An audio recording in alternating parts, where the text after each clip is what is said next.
What's going on? Getting gaming live. So basically, it's being talked about a lot about only 1% of Xbox One users are actually using backwards compatibility. That's what Ars Technica stated.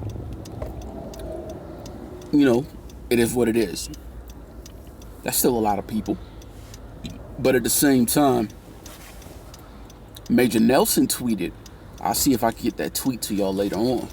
Major Nelson tweeted that that's not the case, that that's not correct. Also, Jez Corden from Windows Central also stated that Microsoft has the most impressive statistics people, and they would not do something if it isn't financially profitable. And then a lot of people say, well, why would I buy a new console just to play old games? Well, I put it like this. Backwards compatibility is mostly important in the beginning of a generation. Generation starts, you might have 5, 10, 15 games. Only about 2 or 3 may appeal to you. So once you played those 2 or 3 games and beaten them, that's it. It's over. Backwards compatibility allows you to catch up on your backlog. And some others say, well, if you want to play those old games and catch up on your backlog, then why don't you just hook up your old system or just go back to your old system? Well, let me explain this. If I go to play my old system, well, put it like this. I have 4 HDMI ports on my TV. 4. In the first port, I have my cable box. In the second port, I have my PlayStation 4. In the third port, I have my son's Wii U. I mean, not Wii U, Switch. So right there is 3 of those ports taken up. Then the Xbox One, that's 4.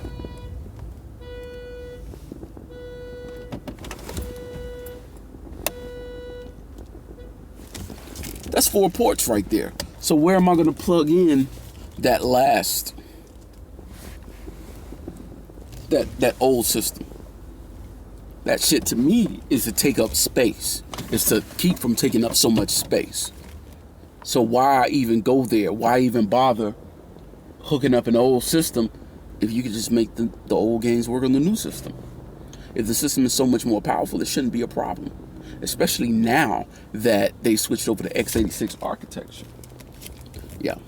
But E3, I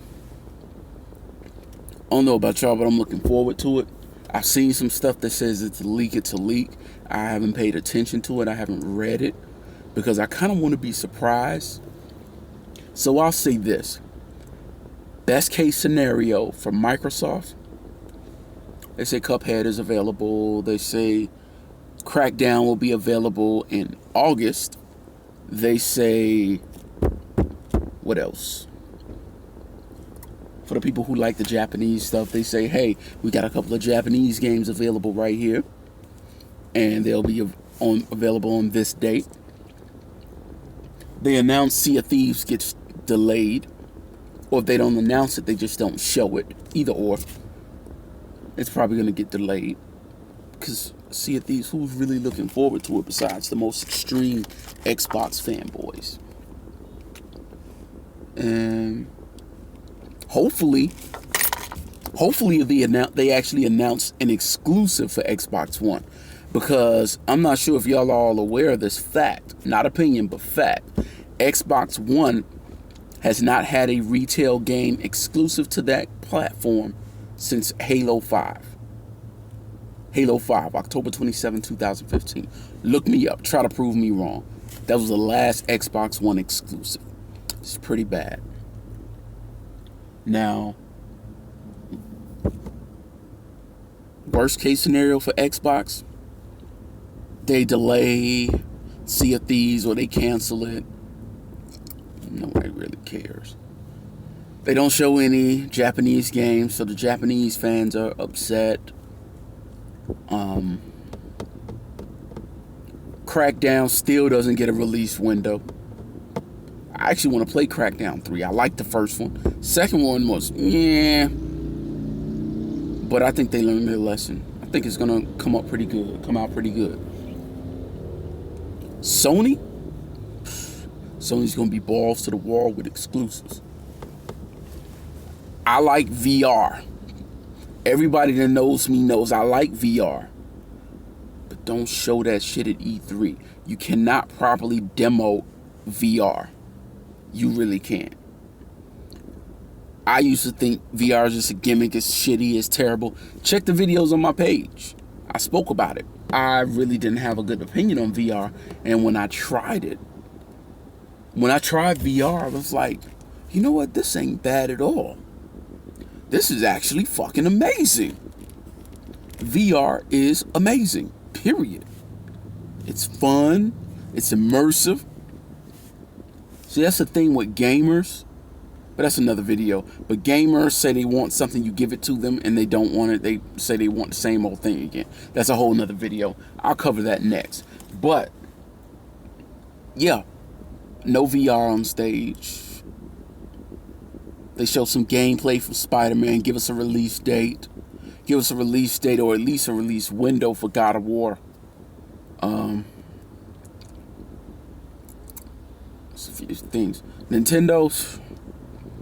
I'm going to call Nintendo's press conference right now. First, they're going to show you some kid games.